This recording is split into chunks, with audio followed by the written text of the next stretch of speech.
Disclaimer: none of the audio in the following video, except the voiceover, belongs to me, the Iscariot/Iscariot. This video also contains flashing lights, loud noises, and music.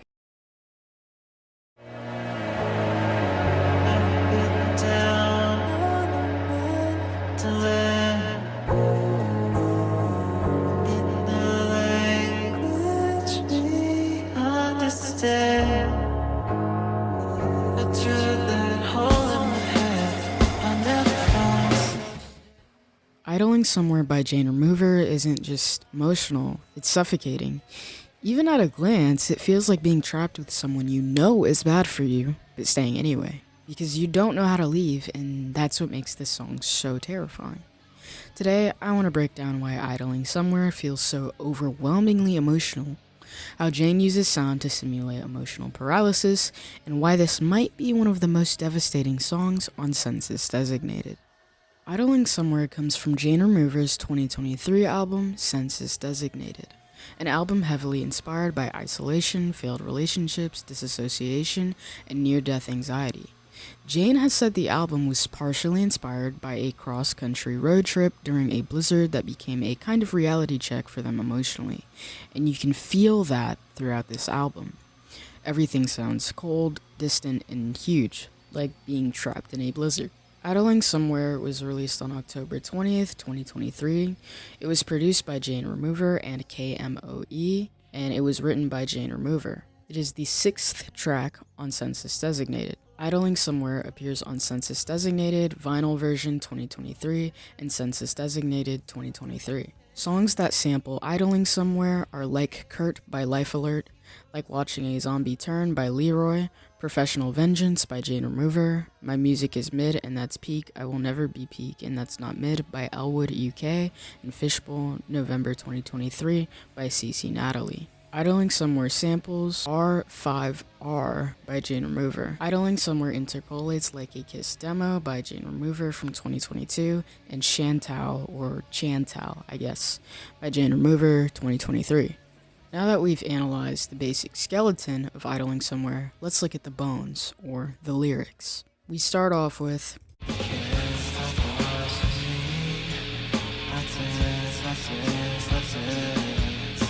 the meaning of these lines is pretty straightforward.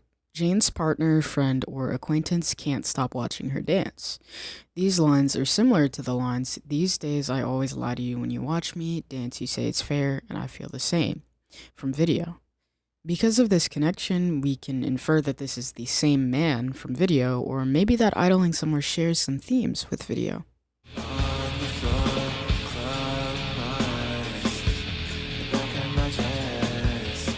Jane alone, or maybe Jane and her partner, are on the floor, and he is clawing at her and the back of her dress. They could be having intercourse, he could be abusing her, he could be trying to destroy her dress, he could be in a rabid state, or he could be simply scratching her for a reason we do not yet know.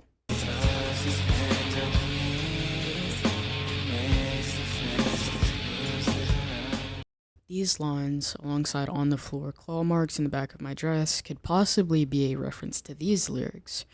"Ripping holes in the back of my dress, and underneath his shirt he makes a fist," from Like a Kiss, a demo by Jane Remover left unfinished due to a large amount of unclearable samples.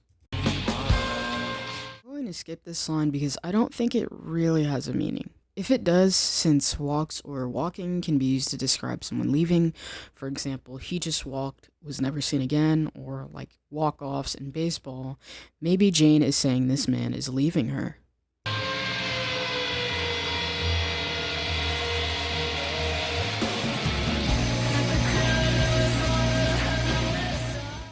This line isn't particularly important at a glance, but if we look closer, we can see it shares a common theme with many other lyrics on Census Designated and Jane Remover songs in general: royalty.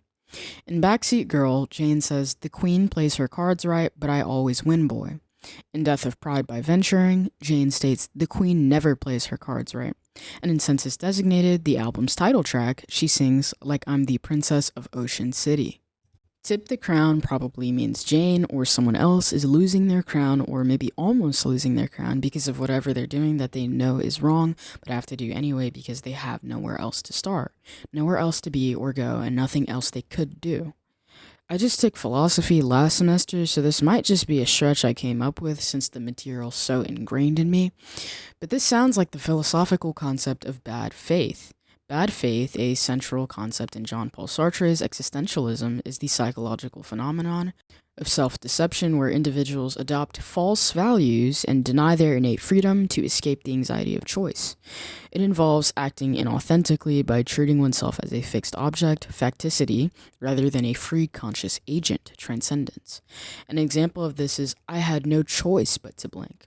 I had no choice but to start here. I had nowhere else to start. It sounds like it's an excuse for whatever she's doing that's making her lose her crown. Like, it's so bad it's making her lose her crown, and her excuse is, oh, but what else could I have done? What else could I do? As for the crown, maybe this is for her conscience, her morality, how good she feels she is, how much of a good person she is, because whatever she's doing is wrong, and she knows it's wrong because she's literally saying that. Jane is saying she has just enough to function, but not enough to function properly. She's not functioning at full capacity, so her life is hard.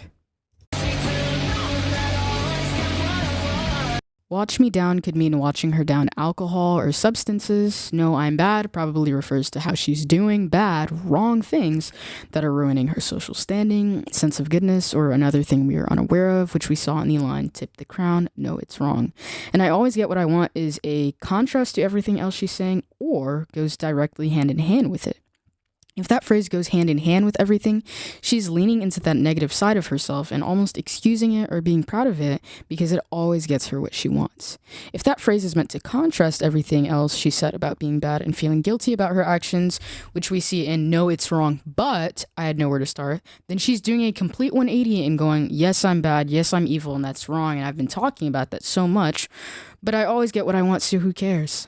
I'm the only one that matters. So TLDR, if it's a contrast, she's going, this is bad, but who cares? And if it goes hand in hand with everything, she's just now gloating directly, like obviously, about how bad she is. She's taking pride in it because who cares if I'm bad? I get what I want and I can take anything I want. It's that kind of persona if it goes hand in hand with everything, I think.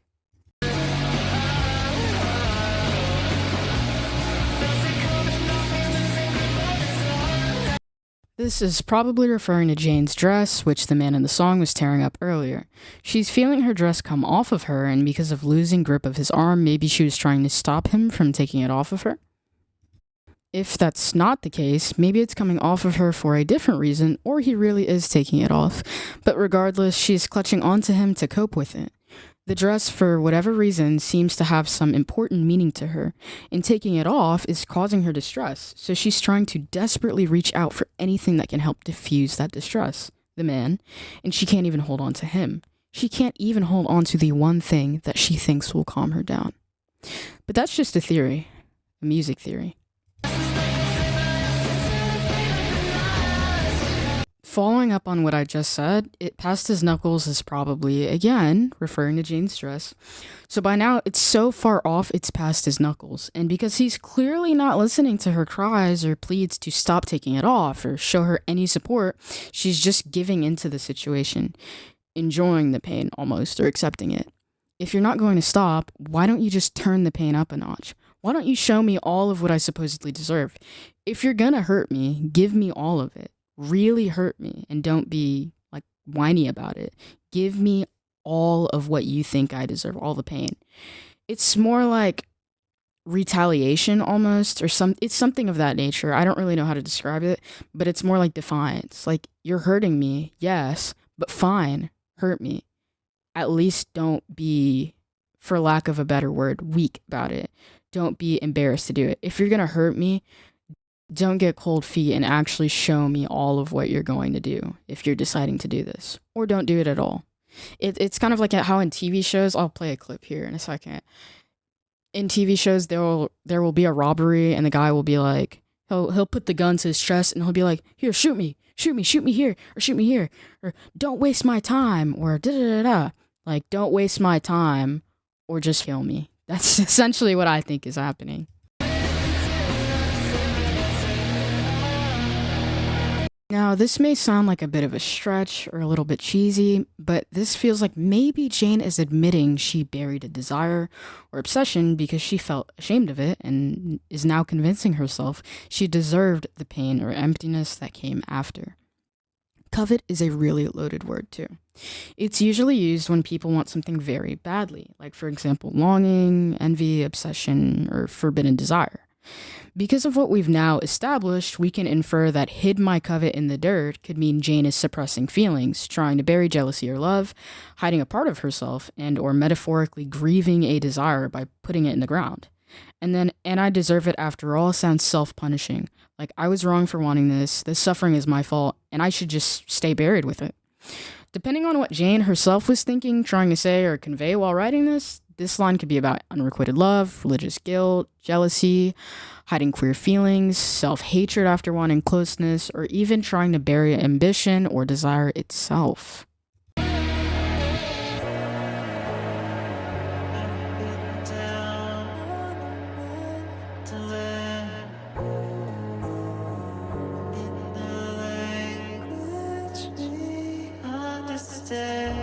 This line feels a lot softer than everything else we've heard so far, in my opinion.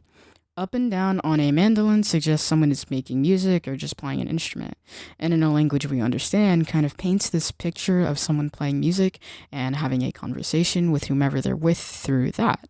In short, I mean that it sounds like the man is trying to communicate emotionally with Jane through music, something they both understand instead of literal words. In a language we understand is what makes the line feel way more tender.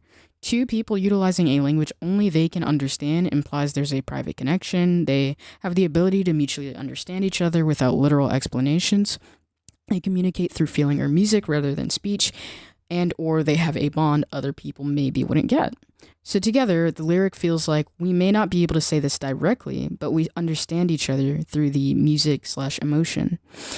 It could also imply that the relationship itself is unstable, up and down, but the emotional frequency between them is still shared. They still understand each other greatly.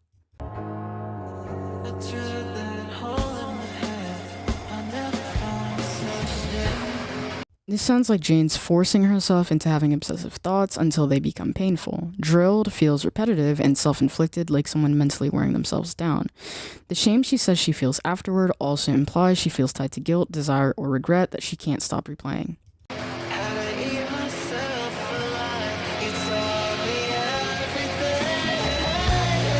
Eat myself alive is a really vivid way to describe self-destruction through anxiety, guilt, obsession, or insecurity. Furthermore, eating humans, or if we're being graphic, cannibalism, is a theme Idling Somewhere shares with video. In that song, Jane frequently talks about how her partner has to chew her up and spit her out before he can swallow her, which means he has to do a lot of work to be around her, understand her emotionally, etc. Anyway, saying you taught me everything makes it sound like this relationship is changing or changed Jane fundamentally, like she learned how to hurt herself emotionally from loving this person. They hurt her so much, she started picking up on the patterns and doing it to herself, because it was so constant, she ended up thinking that was what she deserved. If this is happening so much, I feel wrong without it. If it's happening so much, it has to be for a reason, and maybe that reason is I deserve it.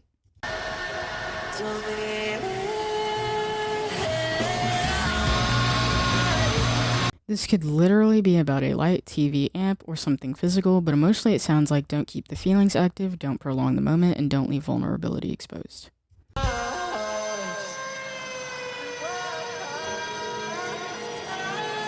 This is repetition and also a restatement of the earlier line, he walks. I feel like these lines paint the image of him leaving while Jane just powerlessly watches it happen, unable to do anything.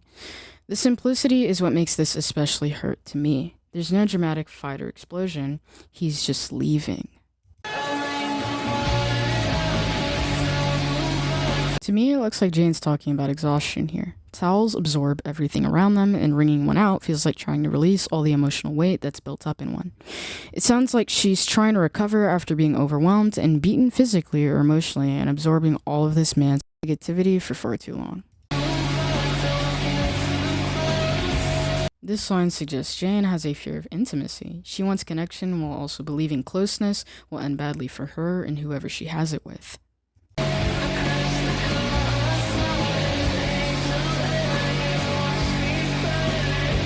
Cars are a common lyrical motif on Census designated and seem to represent feeling out of control. Things spiraling rapidly and becoming too much too quick, like a car crash. This is reiterated in Backseat Girl, and I let you drive because I'm a backseat girl, and also in Holding a Leash, and I sit in the car. It's worth noting that this line, which specifically mentions a car crash, is a theme that was also explored on Frailty as one of its motifs, getting crashed into by a car. In Search Party, Jane says, "The truck nearly hit me, but it wasn't out of luck." Or the title of Eyes Off the Wheel, I'm a Star, and various other Frailty teasers which mention this idea. The motif seems to mean slightly different but similar things in the context of each album.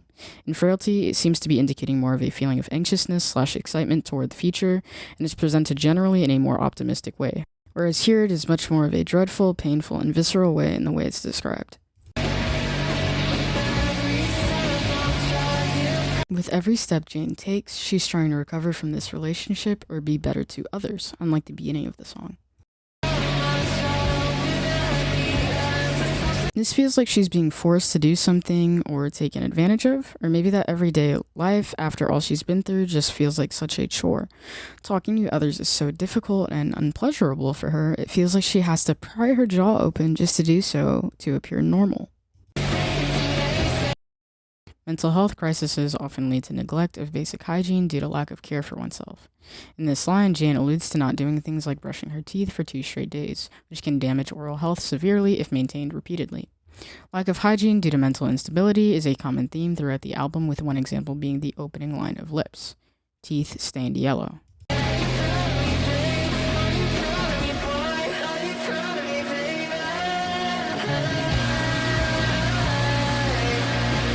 This is repetition. Jane is consistently asking, "Are you proud of me?" but changing the nickname she's using for the man she's speaking to in each sentence. Maybe she's saying, "Are you proud of me?" because she's hurting herself, and that's what he did. "Are you proud of me for being like you and doing what you always used to do to me? I'm just like you now."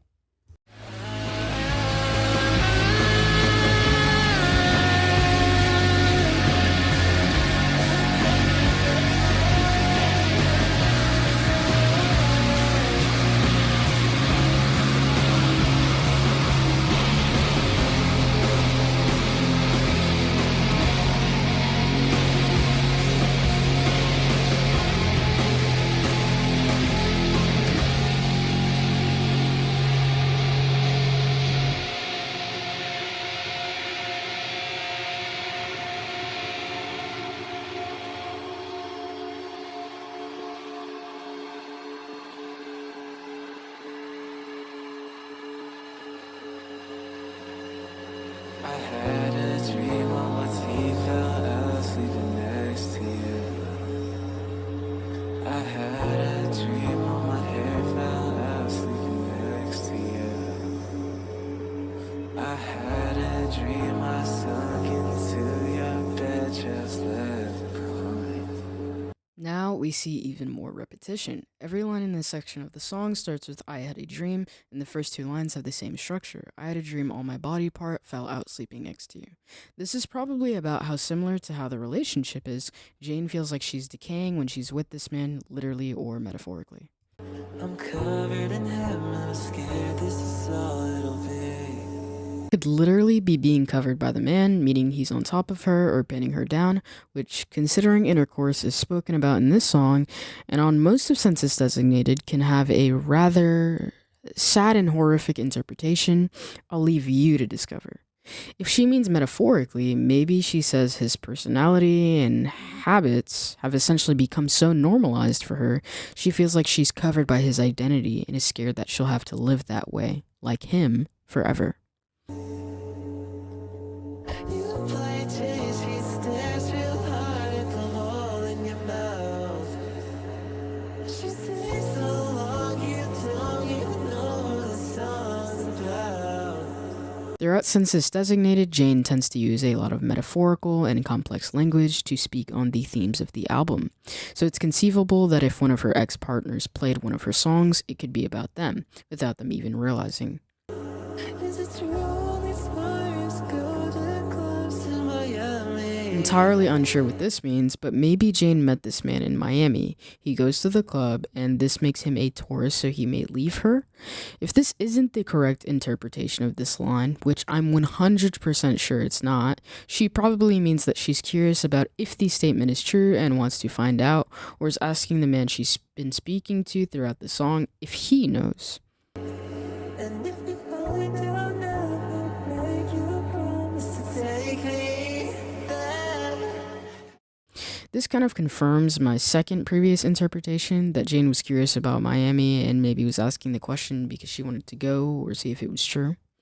This line adds a more intimate layer to that whole situation though, because now we find out, despite how rude and downright evil the man she's speaking to is, he promised her he'd take her there, which is an emotional attachment, a promise. It's a kind of Silent Hill type of thing. Spoiler alert, but James is incredibly rude to his dying wife Maria in Silent Hill. In a letter James thinks is from Maria, she asks him to find her and take her to Silent Hill again, to love her again, indirectly, or reference the love they once had, the promises they once made. I think this is very similar to that.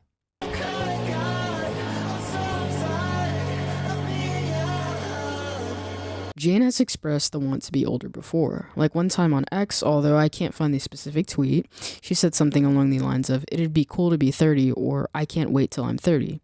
So this probably ties into that a bit. Also, Census Designated was made when Jane was about 17, so maybe she's saying she's so tired of being young because everyone she's dated or been intimate with so far at her age has been horrible to her, which we learned throughout literally every song on the album. Maybe she wants to be older because the people that were around her then and that are now are making her life hell.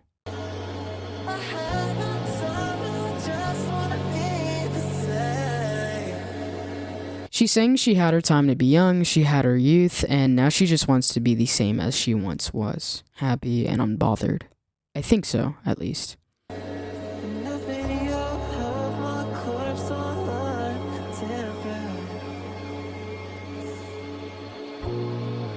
This is a direct reference to Video, and maybe a possible conclusion to it. In Video, Jane is making pornographic videos with a man, and it's unclear whether or not the man leaves, she dies, he dies, or something else entirely happens. The only thing that is clear is that they had intercourse together and recorded it. This line could serve as an indirect conclusion to Video, meaning that after everything that happened in it, Jane died. After the abuse in Video and the abuse we're seeing in Idling Somewhere, the man ended up killing her in a video. This makes a lot of sense as Jane and Ethel Cain are sort of friends, and Jane likes Preacher's daughter, and from what I read online, has said that Census Designated was somewhat inspired by it. I hope that cleared things up. Have a nice day. Thank you for watching, and bye guys.